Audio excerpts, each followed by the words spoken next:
Varicose veins కి సరైన చికిత్స కోసం సంప్రదించండి ఎవిస్ హాస్పిటల్. నమస్తే రమ్మగారు. నమస్తే జయ. రమ్మగారు, మనం పంచభూత లింగాలు చెప్పుకుంటున్నాం. ఈ రోజు ఏ దేవస్థానం గురించి చెప్తారు? ఏ ఆలయం గురించి? పంచభూత లింగాల్లో రెండోదైనటువంటి జలలింగం. ఎందుకంటే పృథివీ అప్పు, జలం కదా, నీటిలో నుంచే భూమి పుట్టింది, భూమి బయటకు వచ్చింది అంటారు. ఈ జలలింగం గురించి చెప్పుకుందాం. ఈయన ఎక్కడున్నాడు? జంబుకేశ్వరంలో ఉన్నాడు. ఈ జంబుకేశ్వరం ఎక్కడుంది? తమిళనాడులో తిరుచిరాపల్లికి దగ్గరలో ఉంది, ఒక 11 కిలోమీటర్ల దూరంలో ఉంది. సింపుల్గా చెప్పాలంటే శ్రీరంగం పక్కనుంది. శ్రీరంగం పక్కనే ఈ దేవాలయం మనకి దర్శనమిస్తుంది. చాలా పెద్ద దేవాలయం ఇది కూడా. చోళుల కాలంలోనే నిర్మించబడింది. శ్రీరంగనాథుడి కంటే ముందు నుంచే ఈయన ఉన్నాడని ఒక ప్రతీతి. చాలా అద్భుతమైన దేవాలయం. అయితే ఇప్పుడు జలలింగం అని చెప్తాం. జలలింగం అనగానే ఏమనిపిస్తుంది మనకి? ఇప్పుడు సైకతలింగం, పృథ్వీలింగం అయినటువంటి ఏకామరేశ్వరుడు ఇసుకతో నిర్మించబడినవాడు. అనగా నీటితో ఉన్నాడేమో అయ్యవారు అనిపిస్తుంది. నీటి మీద ఉంటారు కదండి. నీటి మీద ఉంటాడు. నీరు ఊరుతూ ఉంటుంది ఆయన కింద నుంచి.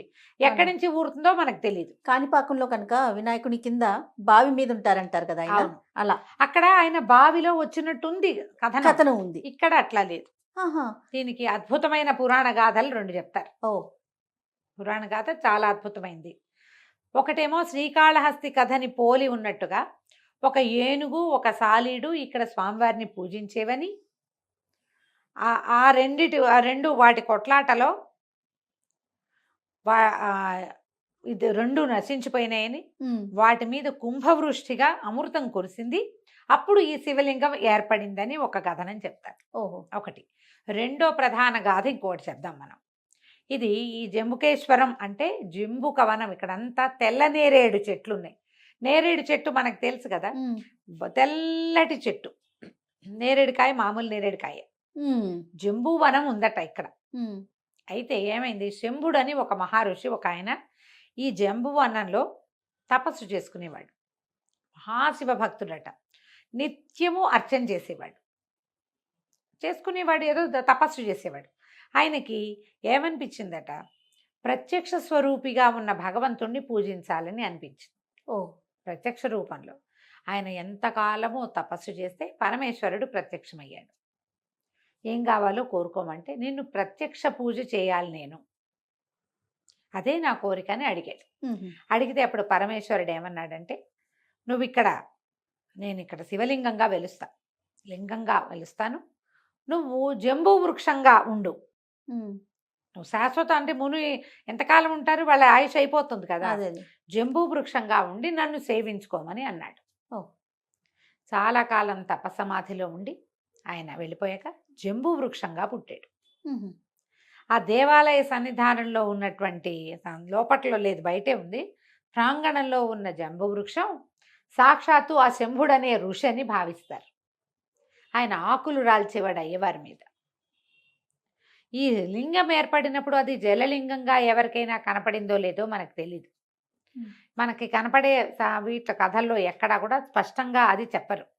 ఎందుకు ఇక్కడికి నీరు వచ్చింది అనే దాని మీద ఒక స్పష్టత అయితే లేదు. కానీ ఇది శ్రీరంగం కంటే ముందే, దానికంటే ముందే ఏర్పడిన దేవస్థానం అంటే ఏర్పడిన స్థానంలాగా చెప్తారు. అయితే మనకి జలలింగం అనగానే ఏమిటి, ఇది ఎట్లా కనపడుతుంది అంటే, ఆ శివలింగం పక్కన పానువట్టల్లోంచి నీరు ఊరుతూ ఉంటుందంట. పూజ అంతా అయిపోయాక ఒక చక్కటి అంగవస్త్రాన్ని పానువట్టం మీద పరుస్తారు. కాసేపటికి పానువట్టం మీద ఆ వస్త్రం తీసి పిండితే చెంబెడి నీళ్ళు వస్తాయి. బట్ట తడిసిపోతుంది. అలా నీరు ఊరుతూ ఉంటుంది లోపల నుంచి. దాని కింద నది ఉందని కానీ, లేకపోతే మన బాగుందని కానీ చెప్పబడలేదు. ఎక్కడి నుంచి వస్తాయో తెలీదు. ఇది కావేరీ నదీ తీరంలోనే ఈ దేవస్థానం ఉంది. అయితే తీరం అంటే ఆనుకునేం లేదు, ఒక మాదిరి దూరంగానే ఉంది. ఈ కావేరీ నదిని ఈ ప్రాంతంలో పొన్ని అని పిలుస్తారు. బంగారు నది. పొన్నం అంటే తెలిసిందే కదా మనకి, బంగారు నది. ఈ పొన్నిలో స్నానం చేసి జంబుకేశ్వరుని సేవిస్తే సద్యో విముక్తి లభిస్తుంది. ఈ జన్మలో స్నానం చేసి అర్చన చేసిన వాడు ఇక మళ్ళీ పుట్టడని చెప్తారు. దీన్ని ఏనుగులతోటి, ఈ నేరేడు పళ్ళు తినడానికి వచ్చేటువంటి ఏనుగులు దీనికి ఏదో తిరుమేవకాయ, తిరుక్కావలి అలాంటిది ఏదో పేర్లు ఉన్నాయి, తమిళ పేర్లు. ఏనుగుల చేత పూజించబడివట శివుడు. శివలింగం వెలిసింది, ఆ ఏనుగులు వస్తుండేవి. ఇవంతా మన నేరేడు పళ్ళ కోసం ఏనుగులు వస్తాయి కదా, ఆ ఆకులు కోసి స్వామివారి మీద వేసేవట. నీరు తెచ్చి పొన్నిలోంచి నీరు తెచ్చి శివలింగానికి అభిషేకం చేసి కొన్ని నేరేడు ఆకులు స్వామివారి మీద వేసి, అదే పత్రి. ఓహో, మామూలుగా మనం మారేడాకులు పత్రిగా భావిస్తాం, ఇక్కడ నేరేడాకు కూడా పత్రి. ఎందుకంటే ఆ చెట్ల మధ్యలోనే ఈయన వెలిసి ఉన్నాడు. పెద్ద విశాలమైన ప్రాంగణము 5 ఎకరాల స్థలంలో ఉంది. ఒక 5 ప్రాకారాలు, 7 గోపురాలు ఉన్నాయి. గోపురాలు కూడా పెద్ద పెద్ద గోపురాలు. లోపల అయ్యవారితో పాటుగా వెనకాల నవగ్రహ కిటికీ అంటే ఒక గవాక్షం ఒకటి ఉంటుంది, ఒక కిటికీ, నవద్వార గవాక్షం అంటారు దాన్ని. ఏమిటో అలా ప్రత్యేకమైన పేర్లు ఉన్నాయి. విశాలంగా కనపడుతుంది, అతి పెద్ద గుడి. తప్పకుండా చూడవలసిన క్షేత్రాల్లో ఇదొకటి. అయితే ఇక్కడ ఇంకొక విశేషం ఏముందంటే, అమ్మవారు ఇక్కడ అఖిలాండేశ్వరి స్వరూపంలో దర్శనమిస్తారు. మనం అక్కడక్కడ చూస్తాం నిలబడి ఉన్న అమ్మవార్లని. అవును, ఈమె ఇక్కడ స్థానక భంగిమలో ఉంటుంది. పూర్వమట ఉగ్రరూపిగా ఉండేది. ఇది ఏనాటి కదా, ఆదిశంకర్లకి ముందు.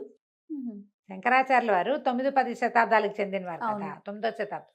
దాని ముందు అమ్మ ఉగ్రరూపిగా ఉండి ఆమె యొక్క శోధన విపరీతంగా ఉండేది. రాత్రిళ్ళు తిరగటము, బయటికి వచ్చేయటము అలాంటివి ఉండేవట.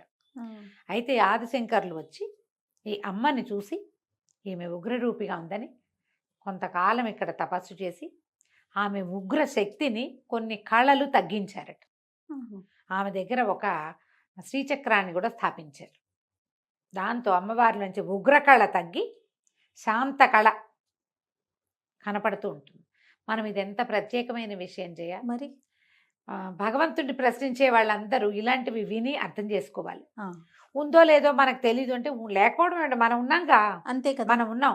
మన ముందు తరాల వారికి చెందినటువంటి ఆదిశంకరులు ప్రతి దేవాలయంలో ఆయన ఎక్కడెక్కడికి వెళ్ళారో అన్ని చోట్ల ఈ కళలు హెచ్చటమో తగ్గించటమో, ఓ శ్రీచక్ర స్థాపన చేయటం, జనాకర్షణ యంత్రాలు స్థాపించటం, అవును, ఇలాంటివి ఎన్ని గాథలు వింటాం. లేదని మనం ఎలా అనగలం? అదే శంకర్లు రాసిన స్తోత్రాలు చూస్తాంగా మనం. అది మన మానవ రూపంలోనే జన్మించారు కదా, జన్మించారు కదా, మనం ముందేగా. అవును, ఎప్పుడో అదేమిటి మన ముందు యుగం కాదు, మన యుగంలో. అవునండి, మన ముందు ఈ కాలడిలో ఇలా బంగారు ఉసిరికాయలు కాయించారు, కురిపించారు. అవి ఇల్లు వాకిలి అన్నీ కనపడుతున్నాయి. అవును, ఈ దేవాలయం ఇదివరకు అలా ఉండేది, ఇప్పుడు ఈయన వచ్చాక ఇలా మారింది, దానికి శాసనాలు ఉన్నాయి. ఎంత వివరంగా ఉంది కదా. అయితే ఈ జలలింగంగా అసలు నాకు తిరుపతిలో ఉన్నప్పుడు కూరలు కొనడానికి వెళ్తుంటే చొక్కలింగం, అప్పులింగం అని 2 బ్రదర్స్ ఉండేవాళ్ళు. అప్పులింగం అతని పేరు. నాకు అర్థమయ్యేది కాదు, ఏమిటి ఈ పేరు ఇలా పెట్టుకున్నారు, తమిళ పేర్లు అలా ఉంటాయని. అప్పటికి వీటి మీద అంత అవగాహన లేదు. అదే ఈయనే అప్పులింగం, జంబుకేశ్వరుడు. అప్పు అంటే సంస్కృతంలో నీరు, ఆపహ అంటే నీరు. ఇప్పుడు పృథివీ, ఇప్పుడు నేను సంస్కృతిలో చెప్తా కదా, పృథివీ అప్పు, తేజోవాయు ఆకాశాలు, ఆ అప్పే ఈ అప్పు. జలలింగం. ఈ పేర్లు పెట్టుకుంటారు బాగా విశేషంగా. ఈ అఖిలాండేశ్వరి సన్నిధానాన్ని దర్శనం చేయటం, ఆ పొన్ని నదిలో స్నానం చేసి జలలింగేశ్వరుడు, ఈ జంబుకేశ్వరుణ్ణి పూజించిన వాళ్ళకి సద్యో విముక్తి కలుగుతుంది. ఈ జీవితం నుంచి మనం ఇదవుతాము. చాలా ప్రత్యేకమైన దేవస్థానాల్లో ఈ జంబుకేశ్వరం కూడా ఒకటి. లైన్గా మొదలుపెట్టి మొదట కాంచీపురము, తర్వాత జంబుకేశ్వరము, తర్వాత అరుణాచలము, ఆ తర్వాత ఏమో కాళహస్తి, చివరికి చిదంబరము. ఈ లైన్ ప్రకారం చూడొచ్చు. లేదా మీరు పైనుంచి వచ్చినా సరే, ఆకాశము దగ్గర నుంచి వచ్చినా సరే, ఆకాశము, వాయువు, అగ్ని, జలము, ఆ తర్వాత భూమి చూసినా ఇవరాయి దబరాయిగా చూడకుండా ఒక లైన్ ప్రకారం చూడండి. ఓకే, విశేషమైన దేవస్థానంగా కనపడుతుంది. అన్ని ప్రత్యేకంగా శిల్పాలు, రకరకాల దేవతా విగ్రహాలు, పురాతనమైన శిల్పకళ. శ్రీరంగనాథుడే పురాతన దేవస్థానం. ఆయన కంటే ముందు ఎవరైనా శ్రీరంగం వెళ్తే దగ్గరలోనే ఉంది కాబట్టి జంబుకేశ్వరాన్ని కూడా తప్పకుండా దర్శించండి. అలానే రమ్మగారు. నమస్తే. నమస్తే.